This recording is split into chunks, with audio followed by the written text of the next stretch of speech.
आप सभी का हमारे YouTube चैनल इंग्लिश मार्गदर्शन में बहुत बहुत स्वागत है। यदि आपने हमारे चैनल को अभी तक सब्सक्राइब नहीं किया है तो आपसे आग्रह है कि हमारे चैनल को सब्सक्राइब करें ताकि आने वाली अपडेट्स आपको समय पर प्राप्त हो सकें तथा साथ ही साथ मिलने वाले वीडियोज़ पर लाइक शेयर एंड कमेंट जरूर करें। जैसा कि आज आप देख पा रहे होंगे, आज जो हम टॉपिक स्टार्ट करने वाले हैं, how to make a complex sentence, it means synthesis का पार्ट 3। इससे पहले हम 2 वीडियो लेक्चर अपलोड कर चुके हैं, how to make a simple sentence and how to make a sentence. यदि आपने हमारे वो वीडियो लेक्चर नहीं देखे हैं तो आपसे रिक्वेस्ट है कि आप सिंथेसिस को प्रारंभ से देखें ताकि how to make a complex sentence, it means synthesis part 3 आपको बेहतर रूप से समझ में आए। अगर आपको भी डाउट रहता है कि कैसे 2 सेंटेंसेस को जोड़कर आप एक कॉम्प्लेक्स सेंटेंस बनाना चाहते हैं तो आज आपका ये डाउट बिल्कुल दूर होने वाला है। थोड़ा धैर्य बनाए रखें, वीडियो बड़ा हो सकता है। हम अपना वीडियो लेक्चर प्रारंभ करें उससे पहले हमें समझना पड़ेगा व्हाट इज कॉम्प्लेक्स सेंटेंस। चलिए आज का हम अपना वीडियो लेक्चर प्रारंभ करते हैं और समझते हैं कि how to make a complex sentence by adding 2 और मोर देन 2 सिंपल सेंटेंसेज। तो सबसे पहले हमें क्लियर करना पड़ेगा व्हाट इज कॉम्प्लेक्स सेंटेंस। हम क्या कह रहे हैं भाई, व्हाट इज कॉम्प्लेक्स सेंटेंस। तो थोड़ा सा मैं आपको समझा दूं, कॉम्प्लेक्स सेंटेंस वह सेंटेंस होता है जिसमें एक तो आपका क्या होता है भाई, प्रिंसिपल क्लॉज। हम क्या कह रहे हैं, ध्यान से सुनिएगा, क्या बोला आपसे कि एक क्या होता है आपका प्रिंसिपल क्लॉज तथा दूसरा क्या होता है आपका सबऑर्डिनेट क्लॉज। हम क्या कह रहे हैं भाई, सबऑर्डिनेट क्लॉज। आप चाहें तो इस सबऑर्डिनेट क्लॉज को ही क्या कह सकते हो, डिपेंडेंट क्लॉज भी कह सकते हो। क्या कह सकते हो भाई, इसको डिपेंडेंट क्लॉज कह सकते हो। क्या बोला हमने, डिपेंडेंट क्लॉज। इट मीन्स एक कॉम्प्लेक्स सेंटेंस वह सेंटेंस होता है जिसमें क्या होता है, एक आपका प्रिंसिपल क्लॉज होता है तथा दूसरा क्या होता है, सबऑर्डिनेट क्लॉज होता है। जैसा कि हमने क्या बताया था, एक सिंपल सेंटेंस बनाने के टोटल कितने मेथड थे, 8, और कंपाउंड सेंटेंस को टोटल बनाने के मेथड्स कितने थे, 2। लेकिन एक कॉम्प्लेक्स सेंटेंस को बनाने के टोटल 3 मेथड्स होते हैं। इट मीन्स एक कॉम्प्लेक्स सेंटेंस आप किसके माध्यम से बना सकते हो, थोड़ा ध्यान दें मैं क्या कह रहा हूँ, नाउन क्लॉज के माध्यम से। किसके माध्यम से भाई, नाउन क्लॉज के माध्यम से। और किसके माध्यम से, एडजेक्टिव क्लॉज के माध्यम से। किसके माध्यम से, एडजेक्टिव क्लॉज। और थर्ड आपका कौन सा clause, adverb clause. It means आपको समझना पड़ेगा कि नाउन क्लॉज क्या होता है, एडजेक्टिव क्लॉज क्या होता है और एडवर्ब क्लॉज क्या होता है। तो यहाँ से आपने क्या क्लियर किया, what is complex sentence, a sentence which contains a principal clause and at least a subordinate clause, या फिर आप कह सकते हो क्या, डिपेंडेंट क्लॉज। और यहां पर आपको एक चीज क्लियर कर लेनी है कि एक सबऑर्डिनेट क्लॉज कितने तरीके से बन सकता है, आपने कहा 3 तरीके से। इट मीन्स अगर आपको सेंटेंस में नाउन क्लॉज देखने को मिल जाए तब भी वो क्या होगा, कॉम्प्लेक्स सेंटेंस होगा। यदि आपको मान लो कोई एडजेक्टिव क्लॉज मिल जाए तब भी वो क्या होगा, एक कॉम्प्लेक्स सेंटेंस होगा। और मान लीजिए आपको क्या मिलता है, एडवर्ब क्लॉज, तो वह भी क्या होगा, एक कॉम्प्लेक्स सेंटेंस होगा। तो अब हमें सबसे पहले यह क्लियर कर लेना है कि एक नाउन क्लॉज बनता कैसे है, एक एडजेक्टिव क्लॉज बनता कैसे है और एक एडवर्ब क्लॉज बनता कैसे है। थोड़ा सा मैं आपको रिमाइंड करा दूं, हम पहले ही फंक्शन ऑफ नाउन का वीडियो ऑलरेडी अपलोड कर चुके हैं। साथ ही साथ हम किसको लेकर, रिलेटिव प्रोनाउन को लेकर ऑलरेडी एक सेपरेट वीडियो लेक्चर अपलोड कर चुके हैं। तो आपको वहाँ से मैं सजेस्ट करूँगा कि आप एक बार फंक्शन ऑफ नाउन जरूर देखें तथा साथ ही साथ रिलेटिव जो प्रोनाउन हमने अपलोड किया है लेक्चर, वो भी आप अवश्य देखें, क्योंकि आज जो हमारा टॉपिक रहेगा वो क्या रहेगा, कॉम्प्लेक्स सेंटेंस। और इस कॉम्प्लेक्स सेंटेंस में हमें क्या क्लियर करना पड़ेगा, नाउन क्लॉज, फिर क्या क्लियर करना पड़ेगा, एडजेक्टिव क्लॉज, और फिर क्या क्लियर करना पड़ेगा, एडवर्ब क्लॉज। और यदि हम इन क्लॉजेज को नहीं समझ पाते तो हम एक कॉम्प्लेक्स सेंटेंस बनाना नहीं सीख सकते। तो सबसे पहले आई थिंक हमने ऑलरेडी क्लॉज को लेकर एक वीडियो लेक्चर अपलोड कर दिया है, तो आपको मैं सजेस्ट करूंगा कि सबसे पहले आप क्लॉज को भी देख लें कि क्लॉज होता क्या है। चलिए अब आगे बढ़ते हैं और समझते हैं अपना noun clause, what is noun clause. चलिए, जैसा कि आपको हमने बोला था कि सबसे पहले हमें क्लियर करना पड़ेगा व्हाट इज नाउन क्लॉज। और यदि हमें समझ में नहीं आता है कि नाउन क्लॉज क्या होता है तो थोड़ा सा मैं आपको बता दूं, सच ग्रुप ऑफ वर्ड्स, आप क्या कह रहे हैं, थोड़ा ध्यान दीजिएगा, सच ग्रुप ऑफ वर्ड्स, हमने क्या बोला है, such group of words which function as अ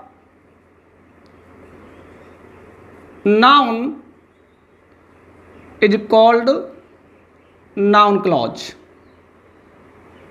आपने क्या कहा? एक ऐसा शब्दों का समूह जो फंक्शन कर रहा हो किसका, एक नाउन का, वो क्या कहलाता है? एक नाउन क्लॉज कहलाता है। और उससे पहले मैंने क्या कहा था कि आपको क्लियर करना पड़ेगा what is function of noun. एक सेंटेंस में नाउन जो है वो किसका फंक्शन कर सकता है, अर्थात एक सेंटेंस में किस किस स्थान पर आ सकता है और किस किस रूप में आ सकता है। तो थोड़ा ध्यान देना। सबसे पहले हमने क्लियर किया था, क्या क्लियर किया था कि जो एक नाउन है वो सेंटेंस में कैसे आ सकता है, सब्जेक्ट ऑफ द वर्ब के रूप में। थोड़ा ध्यान दीजिएगा, किसके रूप में? सब्जेक्ट ऑफ द वर्ब के रूप में। इट मीन्स आप एक एग्जाम्पल लिख लें, राम राइट्स अ लेटर, और मैं आपसे पूछूं कि यहां पर जो आप राम को यूज कर रहे हो वो कैसे कर रहे हो, तो आपने कैसे बताया था हमें कि ये क्या रही भाई, आपकी वर्ब रही, क्या रही? वर्ब। और आपने जो राम को यूज किया वो कैसे किया है? सब्जेक्ट ऑफ द किसके रूप में? वर्ब के रूप में। किस में? सब्जेक्ट ऑफ द वर्ब के रूप में। अब क्योंकि यहां पर हमने क्या समझा? Function of noun. और कैसे समझा? Subject of the verb. अब क्योंकि हम यहां पर बात कर रहे हैं किसकी? क्लॉज की। किसकी भाई? क्लॉज की। और क्लॉज कहने का मतलब यहां पर क्या आएगा? एक शब्दों का समूह आएगा जो फंक्शन करेगा कैसे? एक नाउन की तरह। कहां पर? एक सेंटेंस में। तो वो क्या कहलाएगा? नाउन क्लॉज कहलाएगा। इट मीन्स कहने का, जब मैं यहां पर लिख दूं, कैसे कैसे लिख दूं बेटा इसको मैं? Subject of the verb. कैसे लिख दूं? Subject of the verb. तो इट मीन्स यहां पर मुझे क्या रखना पड़ेगा? एक क्लॉज। और क्लॉज कहने का मतलब, एग्जाम्पल समझेंगे हम, that Ram is a good boy is known to all. हमने क्या कहा कि राम क्या है? एक अच्छा लड़का है, ये सब जानते हैं। तो थोड़ा ध्यान दें, यहां पर जो आपने ये यूज किया है ये कौन सा क्लॉज कहलाएगा? नाउन क्लॉज कहलाएगा। क्यों कहलाएगा? आपने क्या कहा कि एक नाउन क्लॉज है। क्या है भाई? एक नाउन क्लॉज है। क्यों है नाउन क्लॉज? थोड़ा सा इस बात को डिफाइन करिए। आपने कहा कि ये किससे पहले आया है? वर्ब से पहले आया है। किससे पहले आया है भाई? ये वर्ब से पहले आया है।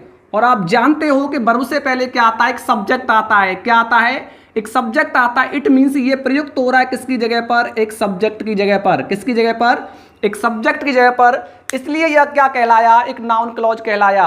आई थिंक आपको क्लियर हो पा रहा होगा। दोबारा समझिए, राम कैसे फंक्शन कर रहा है? आपने कहा सब्जेक्ट ऑफ द वर्ब के रूप में। और यहां पर क्योंकि हम किसका जिक्र कर रहे हैं? क्लॉज का जिक्र कर रहे हैं। तो वही चीज आपने यहां पर लागू की कि यहां पर ये वाला हिस्सा किसके स्थान पर आ रहा है? सब्जेक्ट के स्थान पर। यानी आप चाहें तो इस पूरे हिस्से, इसके पूरी जगह पर आप किसका यूज कर सकते हैं? नाउन का यूज कर सकते हैं। और आप लिख सकते हैं Ram is known to all. तो वहां पर आप जो राम को फंक्शन करा रहे हो किसकी तरह? एक सब्जेक्ट की तरह। चलिए सेकंड देखें इसका। आपने लिखा आगे, जो नाउन फंक्शन कर सकता है वो कैसे कर सकता है? ऑब्जेक्ट ऑफ द वर्ब के रूप में। इट मीन्स कहने का, मैं लिख दूं, Ram gave Sohan a book. हमने कहा कि यहां पर जो सोहन का यूज हो रहा है वो कैसे हो रहा है? ऑब्जेक्ट के रूप में। और अ बुक का यूज भी कैसे हो रहा है? ऑब्जेक्ट के रूप में। यानी ये ऑब्जेक्ट 1 और ये ऑब्जेक्ट 2। दोबारा समझें, हमने क्या बोला कि एक सेंटेंस में क्या हो सकता है? अधिकतम 2 ऑब्जेक्ट हो सकते हैं। एक आपका क्या हो सकता है? Direct object. और एक क्या हो सकता है? Indirect object. अब थोड़ा इसको देखें। यहां पर आपने कहा कि भाई नाउन क्लॉज भी कैसे फंक्शन कर सकता है? ऑब्जेक्ट ऑफ द वर्ब के रूप में। किसके रूप में? ऑब्जेक्ट ऑफ द वर्ब के रूप में। कहने का मतलब आपने कैसे लिख दिया? Ram says that honesty is the best policy. आपने क्या लिखा? Ram says that honesty is the best policy. ये क्या रहा आपका? सब्जेक्ट। क्या रहा भाई? सब्जेक्ट। ये क्या रही आपकी? वर्ब। और अगर देखा जाए तो यह पूरा का पूरा हिस्सा किसके स्थान पर आया है? आप कहोगे ऑब्जेक्ट के स्थान पर आया है। किसके स्थान पर? ऑब्जेक्ट के स्थान पर आया है। इट मीन्स यह कैसा क्लॉज है? एक नाउन क्लॉज है। क्या है भाई? एक नाउन क्लॉज है। क्यों है? रीजन समझें। आपने क्या कहा था? राम गेव, और इस वर्ब के बाद आपको क्या मिल रहा था भाई? ऑब्जेक्ट। क्या मिल रहा था? ऑब्जेक्ट। यानी जो हमें क्या और किसे का उत्तर देता है वह क्या कहलाता है? हमारा ऑब्जेक्ट कहलाता है। तो राम कहता है और ये उत्तर दे रहा है किसका? क्या का। किस प्रश्न का? क्या का। तो यहां पर यह पूरा हिस्सा क्या कहलाया? हमारा क्या कहलाया भाई? Noun clause. क्यों कहलाया? आपने बताया कि ये ग्रुप ऑफ वर्ड्स किसके स्थान पर आया है? ऑब्जेक्ट के स्थान पर आया है। कभी कभी संभावना है कि इसमें दो ऑब्जेक्ट भी देखने को मिले। जैसे एग्जांपल, राम टोल्ड मी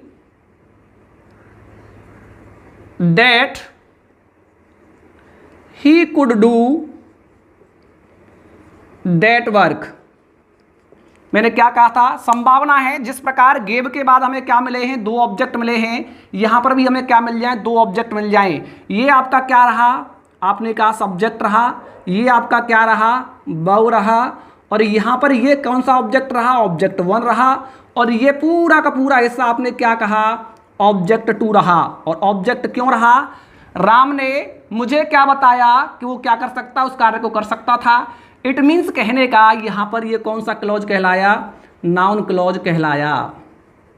तो आई थिंक अब आपको क्लियर हो पा रहा होगा कि जो फंक्शन ऑफ नाउन जैसे होता है सब्जेक्ट ऑफ द वर्ब, आप क्या रख रहे थे? एक नाउन को रख रहे थे। किसके स्थान पर रख रहे थे? सब्जेक्ट के स्थान पर रख रहे थे। उसी प्रकार यहां पर आपने क्या रख लिया? एक ग्रुप ऑफ वर्ड्स रख लिया। किसके स्थान पर रख लिया? सब्जेक्ट के स्थान पर। और यही क्या कहलाया?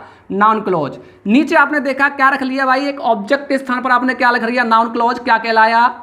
आपका ऑब्जेक्ट अर्थात नाउन क्लॉज ही रहा। आगे बेटा हमने क्या बोला था कि संभावना है कि दो ऑब्जेक्ट भी एक सेंटेंस में आपको देखने को मिले। ऑब्जेक्ट 1 ये क्या कहलाता? आप जानते हो, आपका इनडायरेक्ट ऑब्जेक्ट है। और ये कौन सा ऑब्जेक्ट है? आपका डायरेक्ट ऑब्जेक्ट है। चलिए आगे बढ़ते हैं।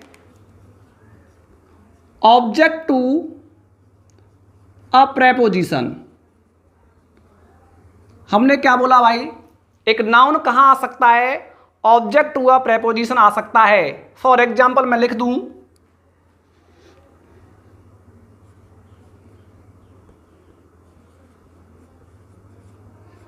Listen to Mohan. क्या करो भाई? मोहन को सुनो। कैसे सुनो? केयरफुली, ध्यानपूर्वक। और आपने क्या कह दिया कि यहां पर जो ये यूज हो रहा है वो क्या हो रहा है? टू क्या रहा? आपका प्रेपोजिशन। क्या रहा भाई? प्रेपोजिशन। और मोहन क्या रहा? आपका एक नाउन। तो हमने क्या बताया था कि एक नाउन कैसे आ सकता है? ऑब्जेक्ट टू अ प्रेपोजिशन के रूप में आ सकता है। तो उसी प्रकार एक नाउन क्लॉज भी कैसे आ सकता है? ऑब्जेक्ट टू अ प्रेपोजिशन के रूप में आ सकता है। सेम सेंटेंस लिख दूं। किस तरह लिख दूं मैं इसको? थोड़ा समझें इसको। Listen to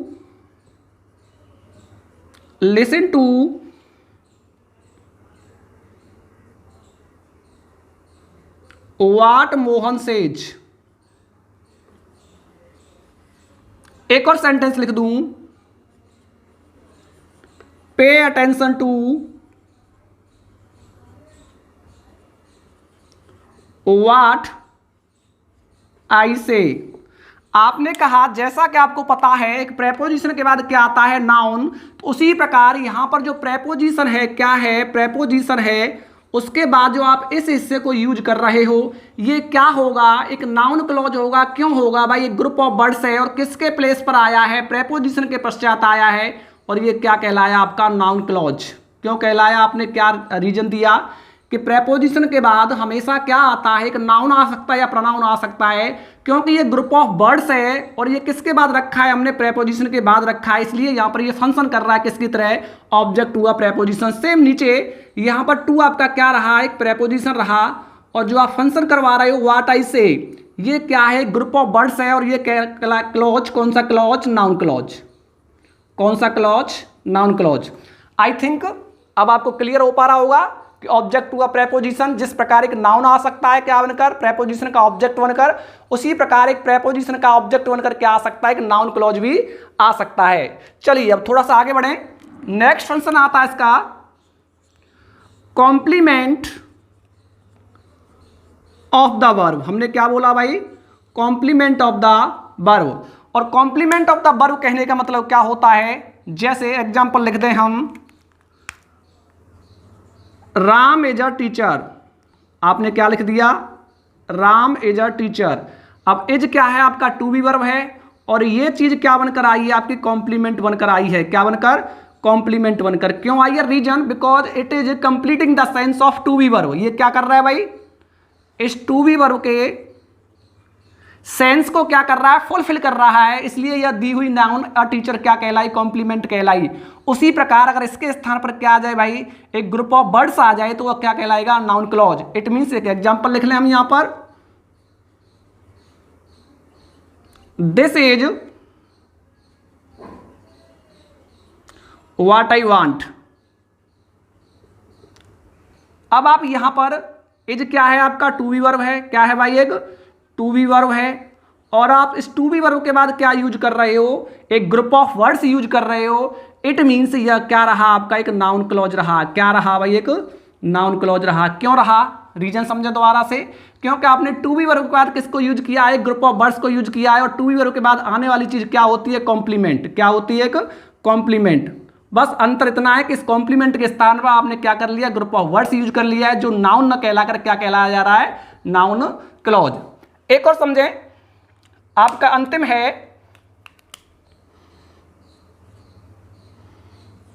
case in apposition. थोड़ा ध्यानपूर्वक समझें, बहुत इंपॉर्टेंट है। आपने क्या कहा था, जब हमें एक ही नाउन के बारे में दो इंफॉर्मेशन मिल जाएं और जब हम एक नाउन के जस्ट पश्चात किसको रखें, दूसरी नाउन को, तो वह क्या कहलाती है, case in apposition. It mean R N Tagore comma a great poet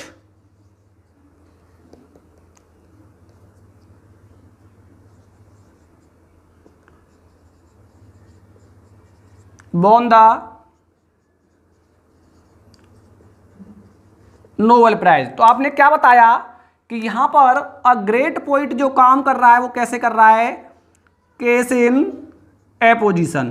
आपने क्या बोला भाई, ये कैसे काम कर रहा है, केस इन एपोजिशन। चलिए आगे थोड़ा सा लिख देते हम, the news that Gandhi ji was murdered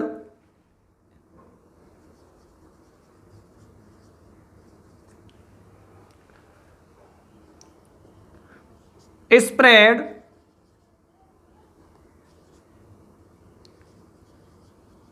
everywhere.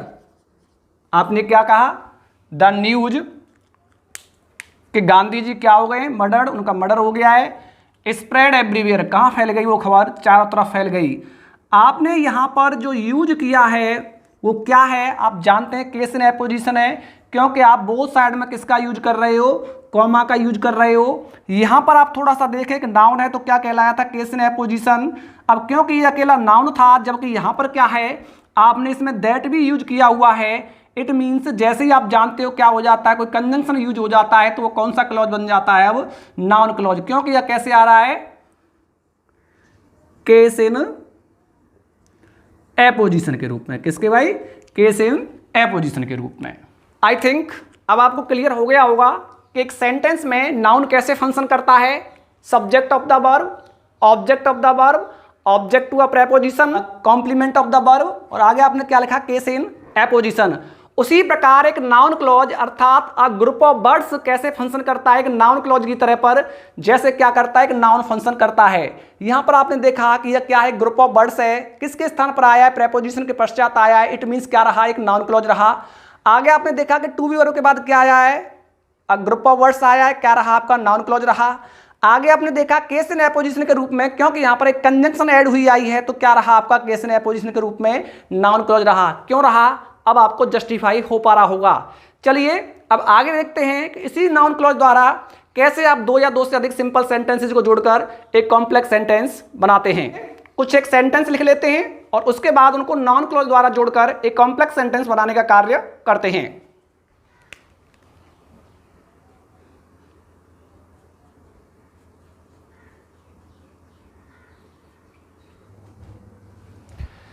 चलिए अब समझ लेते हैं कि इन सेंटेंसेज को आप नाउन क्लॉज का यूज करके कैसे जोड़कर एक कॉम्प्लेक्स सेंटेंस बनाएंगे, क्योंकि आपको पहले ही समझा दिया गया है कि एक नाउन क्लॉज होता क्या है, जो कैसे फंक्शन करे, सब्जेक्ट की जगह पर आए, ऑब्जेक्ट की जगह पर आए, ऑब्जेक्ट टू अ प्रेपोजिशन आए या फिर कॉम्प्लीमेंट के रूप में आए, और आपको किसका यूज करके, हु और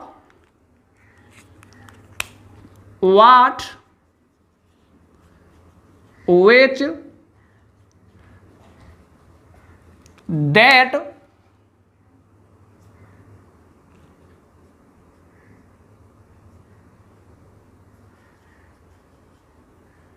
आदि शब्दों का यूज करके क्या बनाना है, कॉम्प्लेक्स सेंटेंस आपको बना देना है। चलिए देखते हैं पहला sentence, Ram is a good boy it is known to all. आप कैसे बना दोगे इसको, कैसे जोड़ोगे, that Ram is a good boy comma is known to all. थोड़ा सा ध्यान दें, आप पहले ही जान चुके हैं कि यह किसका फंक्शन कर रहा है भाई, नाउन क्लॉज का। क्यों कर रहा है, आपने क्या बताया, ये किसके, एक वर्ब के रूप में आ रहा है, वर्ब के सब्जेक्ट के रूप में आ रहा है, किसके रूप में, क्या बनकर आ रहा है, सब्जेक्ट बनकर आ रहा है, किसका, एक वर्ब का। और आप जानते हैं कि जो सब्जेक्ट बनकर आता है वो क्या होता है, आपका एक नाउन क्लॉज होता है। थोड़ा सा आगे बढ़े, it is certain she will get good marks, कैसे बनाएंगे, that she will get good marks comma is certain. आपने क्या कहा भाई कि वो क्या पाएगी, अच्छे अंक पाएगी, और यह क्या है, निश्चित है। इट मीन्स आपने यह किसके स्थान पर प्रयुक्त किया है, एक सब्जेक्ट के स्थान पर, और किसके, एक वर्ब के, किसके भाई, एक वर्ब के। इट मीन्स यह क्या कहलाया, आपका नाउन क्लॉज कहलाया। आगे थोड़ा देखें, every religion teaches us God is omni present. कई बार संभावना है कि आपको वाक्यों का क्रम बदलना पड़े, तो कैसे कर दोगे, every religion teaches us that God is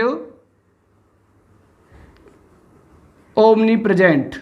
थोड़ा एक बात को ध्यान दें, अब यहां पर आपने कहा कि यह क्या रहा, सब्जेक्ट रहा, क्या रहा, सेंटेंस का सब्जेक्ट रहा, यह क्या रही, उस सेंटेंस की वर्ब रही, और आगे आपको दो चीज़ों का जिक्र मिल रहा है, थोड़ा ध्यानपूर्वक समझें।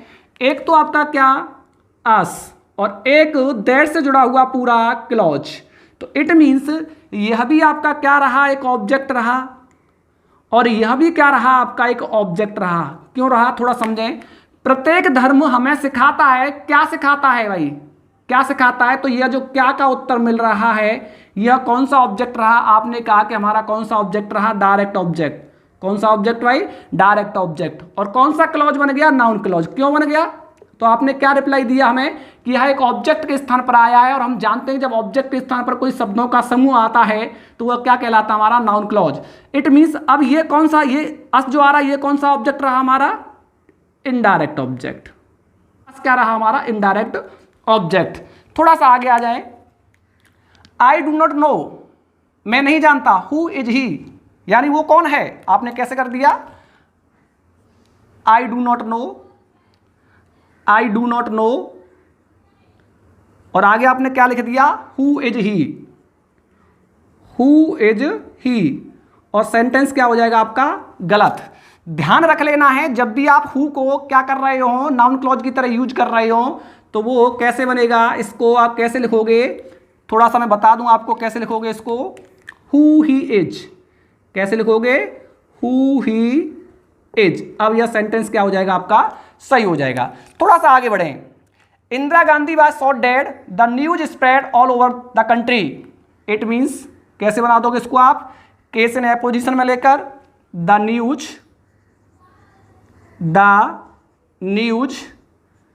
That Indira Gandhi was shot dead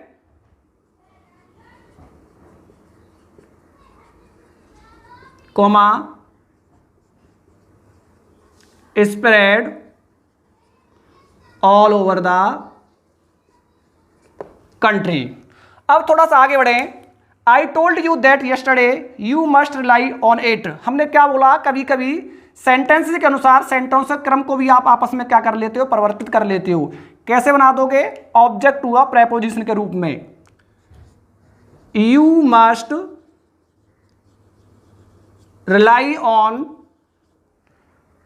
what I told you, what I told you yesterday. तो एक बार दोबारा क्लियर कर लेते हैं। हमने क्या बोला है कि इन सेंटेंसेज को हम जोड़ रहे हैं किस मेथड से, नाउन क्लॉज के मेथड से। हमें कैसे पता चल रहा है कि इसमें हम नाउन क्लॉज का यूज कर रहे हैं, तो आपको पहले ही बताया जा चुका है फंक्शन ऑफ नाउन में एक नाउन कहाँ कहाँ आ सकता है, और उसी प्रकार एक नाउन क्लॉज में एक ग्रुप ऑफ वर्ड्स किस किस स्थान पर आ सकता है। जब आप पहले सेंटेंस को ऐड करते हैं Ram is a good boy, it is known to all, तो आप क्या लिखते हैं, कंजंक्शन दैट का यूज करके, that Ram is a good boy is known to all. और आप जानते हैं कि आप यहां पर इस ग्रुप ऑफ वर्ड्स का, किसका, इस ग्रुप ऑफ वर्ड्स का कहां यूज कर रहे हैं, एक सब्जेक्ट के स्थान पर यूज कर रहे हैं। इट मीन्स यह क्या रहा, एक नाउन क्लॉज रहा। आगे second sentence, it is certain she will get good marks, यहां पर भी आपने क्या किया है, इस ग्रुप ऑफ वर्ड्स का किसके स्थान पर, सब्जेक्ट के स्थान पर प्रयुक्त किया है, तो इसका मतलब ये भी क्या रहा, आपका एक नाउन क्लॉज रहा। और आगे God is omnipresent every religion teaches us, आपने यहां पर इस ग्रुप ऑफ वर्ड्स को कैसे यूज किया है, ऑब्जेक्ट ऑफ द वर्ब के रूप में। इट मीन्स क्या रहा, एक नाउन क्लॉज रहा। आगे आई do not know who is he, I do not no, मैं क्या नहीं जानता हूं कि वह कौन है। इट मीन्स यह भी आपने कैसे यूज किया है, ऑब्जेक्ट ऑफ द वर्ब के रूप में। और नेक्स्ट सेंटेंस, आपको पता है कि यहां पर आपने इसको, इस हिस्से को कैसे यूज किया है, केस इन एपोजिशन के रूप में। किसमें, केस इन एपोजिशन के रूप में। और अंतिम सेंटेंस आपने क्या कर दिया है भाई, ये क्या रहा आपका, प्रेपोजिशन क्या रहा, प्रेपोजिशन। और आगे आपने इस ग्रुप ऑफ वर्ड्स को, किसको भाई, ग्रुप ऑफ वर्ड्स को कैसे यूज किया है, object of preposition, object to a preposition. It means क्या रहा, एक नाउन क्लॉज रहा। क्या रहा, एक नाउन क्लॉज। तो आई थिंक अब आपका पॉइंट क्लियर हो गया होगा कि कैसे एक नाउन क्लॉज द्वारा हम दो या दो से अधिक सरल वाक्यों को जोड़कर एक कॉम्प्लेक्स सेंटेंस बनाते हैं। चलिए अब हम अपने अगले मेथड एडजेक्टिव क्लॉज की ओर आगे बढ़ते हैं। चलिए आगे बढ़ते हैं। अब हम एडजेक्टिव क्लॉज को समझते हैं। एडजेक्टिव क्लॉज को समझना बहुत आसान है। कैसे समझना आसान है, आपको कुछ नहीं करना, बस आपको relative pronoun,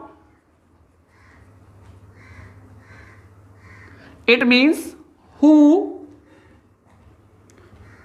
which, whom, whose, that और what, और साथ ही साथ किसको, relative adverb, relative adverb. It means why, when, how, where,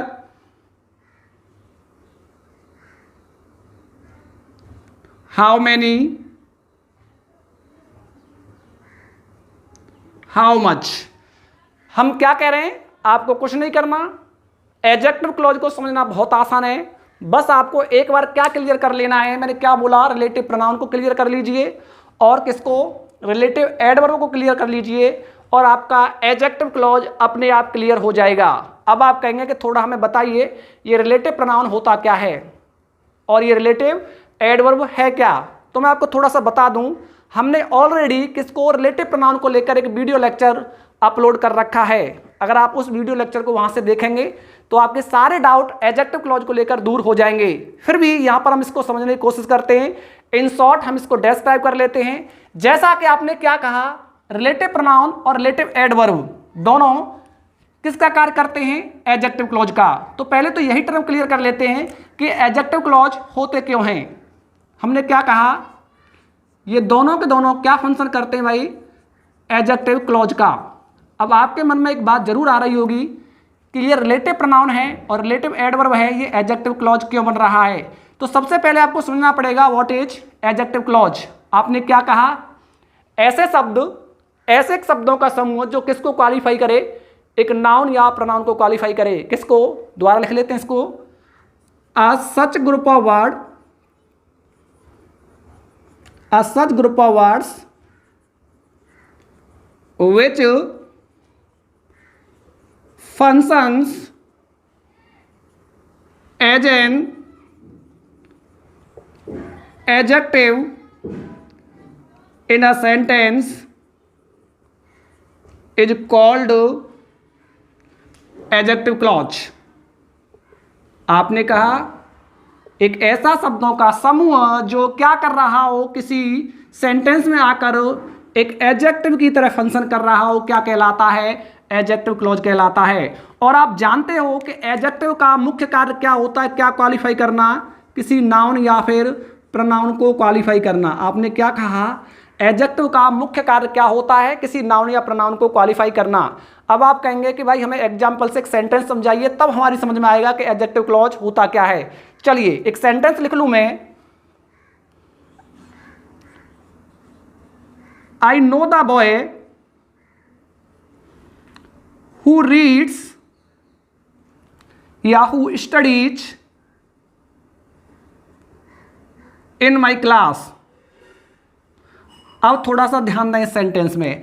आपने कहा कि द बॉय क्या है, एक नाउन है, और इस नाउन की एडिशनल इंफॉर्मेशन जो आपको मिल रही है यहां से लेकर यहां तक कि मैं उस लड़के को जानता हूं जो मेरी क्लास में पढ़ता है, इट मीन्स यह कहने को तो जुड़ रहा है किसके माध्यम से, एक रिलेटिव प्रोनाउन के माध्यम से। किसके माध्यम से भाई, रिलेटिव प्रोनाउन के माध्यम से। किसके माध्यम से, एक रिलेटिव प्रोनाउन के माध्यम से। और यह जो है इसका क्या है, एक एंटीसीडेंट है। क्या है, एंटीसीडेंट है। दोबारा समझिए, क्या है, एंटीसीडेंट है। लेकिन क्योंकि यह पूरा का पूरा सेंटेंस, मैंने क्या कहा, पूरा का पूरा सेंटेंस क्वालिफाई कर रहा है किसको, किसको क्वालिफाई कर रहा है, द बॉय को। इसलिए क्योंकि एक नाउन है और नाउन को क्वालिफाई करने वाला क्या कहलाता है, एडजेक्टिव क्लॉज। क्या कहलाता है भाई, एडजेक्टिव क्लॉज। दोबारा समझें, हमने क्या कहा, ये जुड़ रहा है किसके माध्यम से, रिलेटिव प्रोनाउन के माध्यम से। हु क्या है, रिलेटिव प्रोनाउन जो किसको क्वालिफाई कर रहा है, ग्रुप ऑफ वर्ड्स। आपने कहा द बॉय, क्योंकि यह एडिशनल जो इन्फॉर्मेशन दे रहा है वो किसकी दे रहा है, द बॉय की। मैं उस लड़के को जानता हूं जो मेरी क्लास में पढ़ता है। आपने क्या कहा, यह पूरा शब्दों का समूह किसको क्वालिफाई कर रहा है, एक नाउन को, और नाउन को क्वालिफाई करने वाला क्या कहलाता है, एडजेक्टिव क्लॉज। यानी या तो यहां पर किसका जिक्र मिलेगा हमें, नाउन का, या फिर संभावना है किसका जिक्र मिल जाए हमें, प्रोनाउन का। रिलेटिव एडवर्ब का एग्जांपल लिख लेते हैं।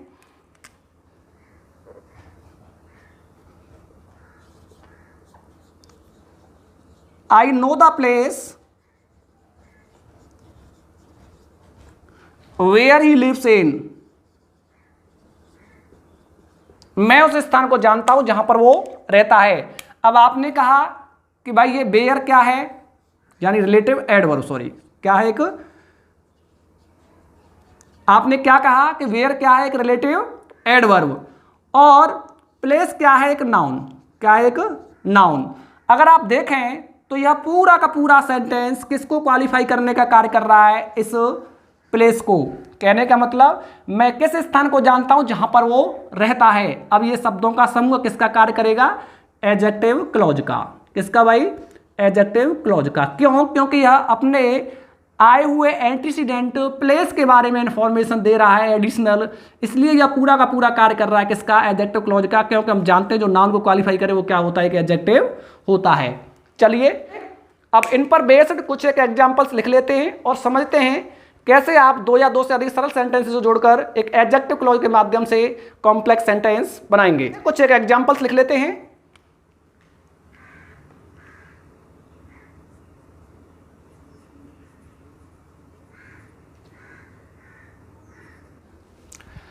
चलिए अब समझ लेते हैं हम कि कैसे आप किसका रिलेटिव प्रोनाउन का और किसका रिलेटिव एडवर्ब का यूज करके आप एक कॉम्प्लेक्स सेंटेंस बनाएंगे। आप इस प्रक्रिया को प्रारंभ करें उससे पहले एक चीज और समझ लें। आपको यह पता होना चाहिए कि आप हु का यूज किसके लिए करेंगे। आप कहोगे एक ऐसा एंटीसीडेंट, एक ऐसी नाउन जो क्या हो, सजीव हो, आप किसके लिए हु का यूज करोगे? सजीव के लिए। विच का यूज आप कहाँ करेंगे? जो क्या हो भाई? निर्जीव हो। और आगे थोड़ा सा समझे कि आप हुम का यूज कहाँ करेंगे? जो ऑब्जेक्टिव केस में हो। आपने क्या कहा? ऑब्जेक्टिव केस के लिए। और आगे आप हुज का यूज कहाँ करेंगे? किसके लिए? पजेसिव केस के लिए। किसके लिए भाई? Possessive case. और दैट का यूज कहाँ करेंगे आप? सुपरलेटिव डिग्री के लिए। किसके लिए भाई? सुपरलेटिव डिग्री के लिए। कुछ और कंडीशंस हैं। और वाट का प्रयोग आप कहाँ करोगे? जहाँ पर आप क्या न दे रखा हो? एंटीसीडेंट न दे रखा हो। अब थोड़ा समझें, वाई का प्रयोग किसके लिए? रीजन के लिए। किसके लिए भाई? रीजन। जहाँ पर सेंटेंस किसका बोध करा हो? रीजन का। व्हेन का यूज किसके लिए? टाइम के लिए। किसके लिए? टाइम के लिए। हाउ का यूज किसके लिए? मैनर के लिए। और वेयर का यूज किसके लिए? प्लेस यानी स्थान के लिए। और आप जानते हैं हाउ मैनी किसके लिए? नंबर के लिए। किसके लिए भाई? नंबर। और हाउ मच किसके लिए? आप जानते हैं क्वांटिटी के लिए। किसके लिए? क्वांटिटी के लिए। अब थोड़ा समझें, आई हैव अ पेन और इट इज वेरी कॉस्टली। आपने कहा मेरे पास क्या है? एक पेन है और यह क्या है? बहुत कीमती है। अब पेन आपका जो एंटीसीडेंट है, आपने क्या कहा? निर्जीव है, नॉन लिविंग है। इट मीन्स आप किसका यूज करोगे? विच का। कैसे जोड़ दोगे? I have a pen which is very costly. Which is very costly. थोड़ा सा आगे बढ़ें। A man came to me he was blind. A man क्या है आपके लिए? लिविंग है, सजीव है, यानी आप किसका यूज करोगे? हु का। कैसे जोड़ दोगे इसको आप? A man. और कोशिश करनी है जिस एंटीसीडेंट के पास आप जोड़ रहे हो रिलेटिव प्रोनाउन को, उसी के पास रखें। A man who was blind came to me. आगे बढ़ें, थोड़ा सा आगे देखें सेंटेंस को। This is the school I got education in my childhood. The school किसका बोध करा रहा है? प्लेस का। इट मीन्स आप किसका यूज करोगे? वेयर का।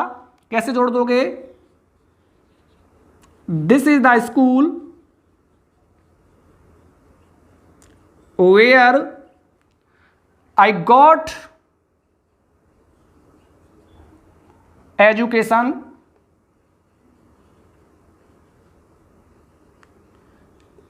इन माई चाइल्डहुड। थोड़ा सा आगे बढ़े। I do not know the reason he did not come to school. हमने क्या कहा? रीजन के लिए आप किसका प्रयोग करोगे? बाई का। कैसे जोड़ दोगे आप इसको? I do not know the reason why he did not come to school. थोड़ा सा आगे बढ़े। I have a watch it gives correct time. Watch आपका सजीव है कि निर्जीव? आपने कहा निर्जीव है, तो कैसे जोड़ देंगे? आई हैव अ वॉच किसका यूज करेंगे भाई? निर्जीव के लिए। आप विच का। Which gives correct time. Last sentence देखें। My father will come from Delhi I do not know the time. किसका बोध करा रहा है? टाइम का। और टाइम के लिए आप क्या यूज करोगे? When. It means I do not know the time when my father will come from Delhi. तो आई थिंक अब आप समझ पा रहे होंगे कि कैसे हमें रिलेटिव प्रोनाउन और रिलेटिव एडवर्ब का यूज करके एक कॉम्प्लेक्स सेंटेंस बना लेना है। दूसरी बात, अगर आपको कोई परेशानी फील हो रही है, अगर आप नहीं समझ पा रहे कि आपको हु का यूज कहाँ करना है, विच का यूज कहाँ करना है, हुम का, तो इस पर हमने ऑलरेडी एक वीडियो लेक्चर बना रखा है, तो आप उसको जाकर देख सकते हैं।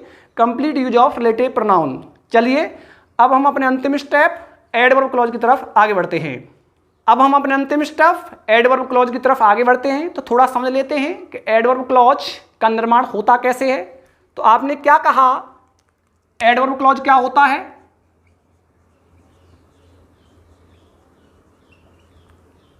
आप जनरली जान सकते हैं कि ऐसा शब्दों का समूह जो हमें कब, क्यों, कहाँ और कैसे का बोध कराए। हमने क्या बोला? जनरली किसका बोध? व्हेन, वाई, वेयर और हाउ। वह क्या कहलाएगा? हमारा एडवर्ब क्लॉज कहलाएगा। जनरली आप कह सकते हो a group of words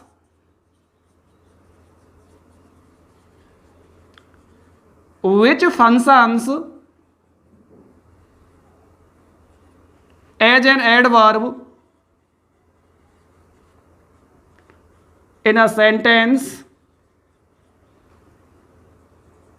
is called adverb clause।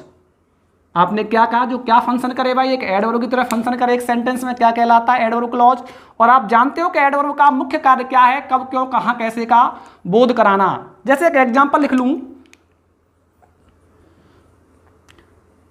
I did not go to school.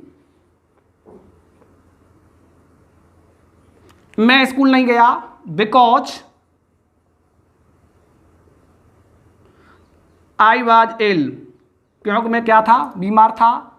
तो आपने क्या पूछा है? मैं स्कूल नहीं गया, और ये जो उत्तर मिल रहा है क्यों नहीं गया, और क्यों का उत्तर देने वाला आपका क्या होता है? एक एडवर्ब क्लॉज। क्या होता है? Adverb clause. एक और सेंटेंस लिख लें हम, ही वर्क्स हार्ड। वह क्या करता है? मेहनत करता है। क्यों करता है? So that he may get good marks। वह क्या करे भाई? अच्छे अंक पाए। इट मीन्स यहां पर ये जो बोध करा रहा है वो किसका बोध करा रहा है हमें? एडवर्ब क्लॉज का। किसका?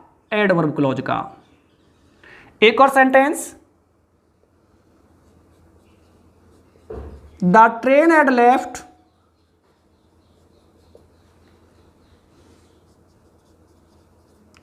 when I reached the station। रेलगाड़ी छूट चुकी थी। कब छूट चुकी थी? किसका उत्तर मिल रहा है हमें? कब का? when का। इट मीन्स यह जो रहा हमारा क्या रहा? एडवर्ब क्लॉज रहा। क्या रहा भाई? एडवर्ब क्लॉज रहा। इन शॉर्ट आपको कुछ नहीं करना है, बस आप एक कॉन्सेप्ट फॉलो करें। क्या करें कॉन्सेप्ट फॉलो? कि जो भी क्या होती हैं सबऑर्डिनेट कंजंक्शंस होती हैं। मैं क्या लिख रहा हूं? सबऑर्डिनेट कंजंक्शंस जो होती हैं वो किसका कार्य करती हैं? एक एडवर्ब क्लॉज द्वारा। क्या भाई? एडवर्ब क्लॉज द्वारा क्या बनाने का? एक कॉम्प्लेक्स सेंटेंस बनाने का कार्य करती हैं। दोबारा समझ लीजिए, हमने क्या कहा? सबऑर्डिनेट कंजंक्शन का मुख्य कार्य क्या होता है? एडवर्ब क्लॉज द्वारा क्या बनाना? कॉम्प्लेक्स सेंटेंस बनाना। आपको कुछ नहीं करना, बस किसको समझ लेना है? सबऑर्डिनेट कंजंक्शन को। चलिए अब थोड़ा सा आगे बढ़ते हैं और समझ लेते हैं कि व्हाट आर सबऑर्डिनेट कंजंक्शंस, और ये कैसे दो या दो से अधिक सरल वाक्यों को जोड़कर एक कॉम्प्लेक्स सेंटेंस बनाती हैं। चलिए तो थोड़ा एक ट्रिक बना लेते हैं किसको याद करने की? सबऑर्डिनेट कंजंक्शन को याद करने की। कैसे याद करेंगे हम? प्रथम बटे 22,311। इट मीन्स इस माध्यम से हम किसको सीख लेंगे? सबऑर्डिनेट कंजंक्शन को। एक एक करके क्लियर कर लेते हैं। सबसे पहले क्या होता है? Place of subordinate conjunction. और प्लेस ऑफ सबऑर्डिनेट कंजंक्शन में क्या आता है? वेयर और वेयर एवर। उसके बाद purpose of subordinate conjunction. Purpose में क्या आता है आपका? So that, in order that और दैट। उसके बाद क्या आता है आपका? आर पर रीजन और रिजल्ट। उसके बाद सी पर क्या आता है? कंपैरिजन और कंडीशन एंड कॉन्ट्रास्ट। और टी पर क्या आता है? टाइम। एंड एम पर क्या आता है? मैनर। आप इन सबऑर्डिनेट कंजंक्शन का यूज करके एक कॉम्प्लेक्स सेंटेंस बना सकते हैं। तो आपको करना क्या है? एक बार सबऑर्डिनेट कंजंक्शंस को रीड कर लेना है और समझ लेना है कि जहां पर भी स्थान का संदर्भ आ रहा होगा वहां पर हम किसका यूज करेंगे, प्लेस ऑफ सबऑर्डिनेट कंजंक्शन पर। जहां पर भी किसका कंपैरिजन का यूज हो रहा होगा वहां पर हम किसका यूज करेंगे, कंपैरिजन ऑफ सबऑर्डिनेट कंजंक्शन का। और जहां पर भी किसका बोध हो रहा होगा, टाइम का, तो वहां पर हम कौन सी यूज करेंगे, conjunction, time of subordinate conjunction. It means दो वाक्यों के सेंस के अकॉर्डिंग ही हमें क्या करना है, सबऑर्डिनेट कंजंक्शन का यूज करना है। चलिए अब कुछ उदाहरण लिख लेते हैं और समझ लेते हैं कि कैसे हम सबऑर्डिनेट कंजंक्शन का यूज करके एक कॉम्प्लेक्स सेंटेंस बना सकते हैं। चलिए कुछ एक वाक्य लिख लेते हैं।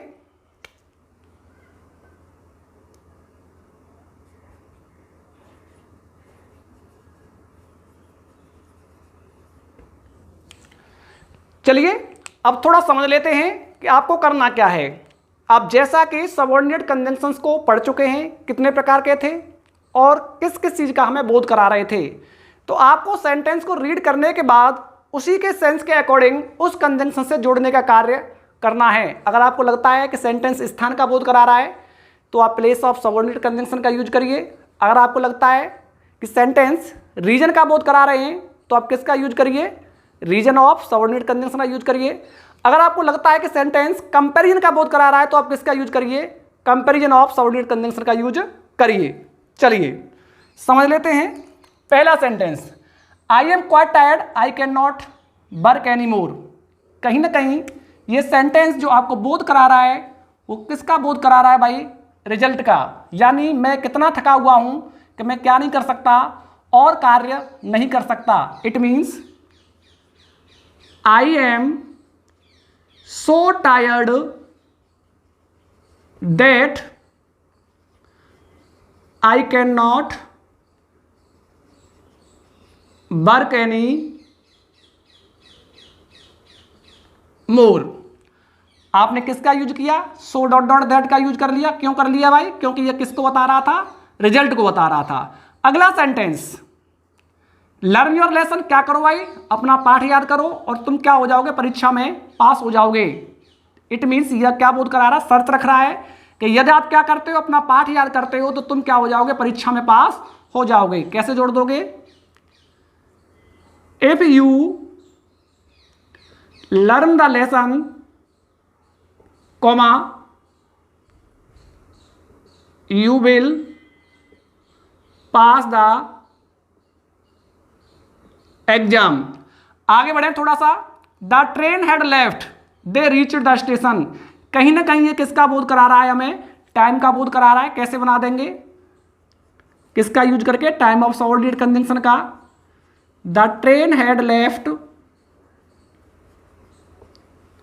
Before they reached